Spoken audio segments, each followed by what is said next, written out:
Alwal municipal కార్యాలయం ముందు BJP నాయకులు ధర్నా చేపట్టారు. అల్వాల్లో అక్రమ నిర్మాణాలు బహుళ అంతస్తుల విచ్చలవిడిగా పెరిగిపోతున్నాయని, వాటిని అరికట్టే విధంగా చర్యలు తీసుకోవాలని నిరసన చేశారు.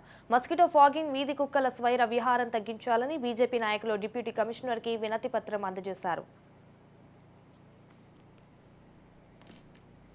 సర్కిల్లో ఉన్నటువంటి ప్రతి ఒక్క సమస్యని కూడా డీసీ గారికి వివరించడం జరిగింది.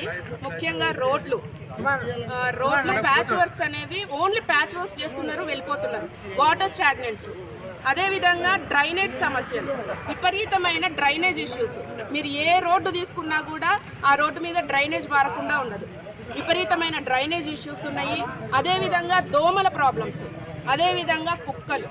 మనము ఇంతకుముందు రీసెంట్గా ఒక 6 months బ్యాక్ చూస్తే అసెంబ్లీ ఎలక్షన్స్ బిఫోర్ ఇంకేంటంటే కొన్ని చెరువులలో గుర్రబ్రేక్ పెరుగుతుంది. ఎవ్రీ ఇయర్ 32 లక్షల రూపాయలు శాంక్షన్ అవుతుంది.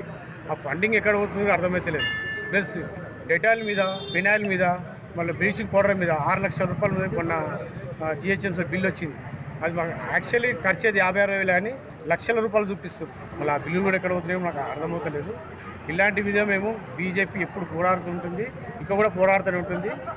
మరి కబ్జా జరుగుతూ ఉన్నది కానాజుగూడలో 386 సర్వే నెంబర్లో. వాటిని గతంలో కూడా మేము డిప్యూటీ కమిషనర్ దృష్టికి తీసుకురావడం జరిగింది.